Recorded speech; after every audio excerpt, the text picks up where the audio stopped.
À partir de quand le SMICVAL arrêtera-t-il de ramasser nos poubelles? C'est une bonne question.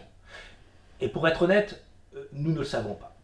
D'ailleurs, nous ne savons pas grand-chose sur cette réforme, si ce n'est que le SMICVAL ne souhaite plus ramasser vos poubelles en porte-à-porte. Si je ne connais pas les modalités de mise en œuvre, je sais déjà que ce sera un échec comme cela a été en Dordogne. C'est pourquoi je réaffirme mon opposition à cette décision et à sa mise en place à Coutras. Pour réaffirmer cette position, le conseil municipal a adopté à la quasi-unanimité une motion de censure. Je précise à la quasi-unanimité puisque l'opposition a voté contre. Par ailleurs, nous avons souhaité consulter les Coutrillons sur ce sujet. À ce jour, 1159 foyers ont répondu et 99,5% n'y sont pas favorables. Je vous invite à vous exprimer sur cette réforme si vous ne l'avez pas encore fait. Malgré nos alertes, je me demande si le SMICVAL et ses dirigeants prennent la mesure de la colère grandissante du territoire. Pouvez-vous nous faire un point sur l'état de nos infrastructures sportives? La tempête de grêle a fortement impacté nos salles de sport, principalement la salle Jean d'Orsat. Elle sera inaccessible jusqu'à son bâchage et aux mesures d'empoussièrement. Ensuite, deux hypothèses vont se présenter à nous. La première sera une réouverture d'ici la fin d'année s'il n'y a pas d'amiante. Dans ce cas, les associations retrouveraient la salle Jean d'Orsat et les travaux de rénovation auraient donc lieu durant l'été 2023 pour une durée approximative de 8 mois. La deuxième serait la fermeture de la salle. Dès lors, nous lancerions plus rapidement les travaux de rénovation. En attendant de réintégrer ce lieu, les associations exercent leur activité dans les salles comme l'IME, du collège de Coutras, des communes de Libourne, de Guîtres, de la Lande de Pomerol et des Églisottes. J'en profite pour remercier ces communes et ces institutions qui ont libéré des créneaux pour les accueillir. Nous travaillons également sur la construction d'une nouvelle salle de rink hockey. Cette salle accueillera le club et pourra ainsi recevoir d'autres grands événements sportifs.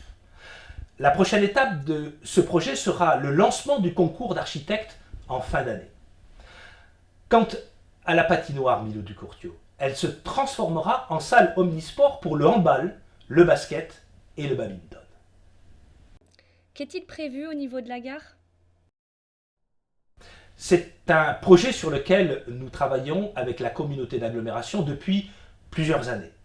Chaque jour, ce sont près de 1000 voyageurs qui empruntent les quais de cette gare.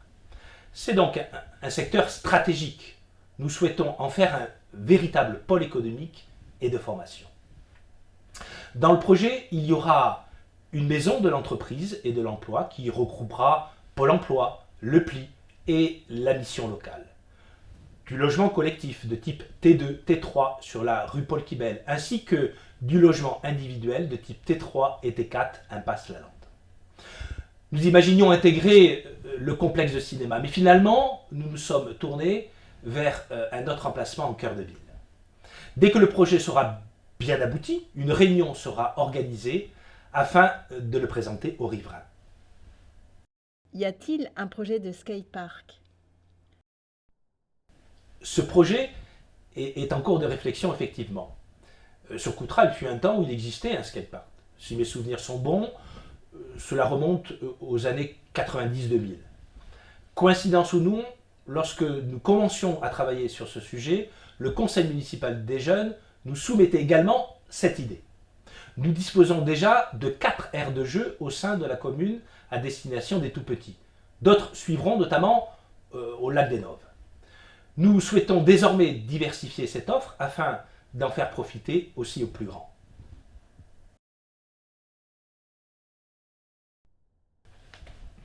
Cette 7e vidéo questions-réponses est maintenant terminée. Merci à toutes les personnes qui ont pris le temps de m'envoyer leurs questions. Comme toujours, celles qui n'ont pas été abordées dans cette vidéo recevront une réponse écrite. Je vous dis à très vite.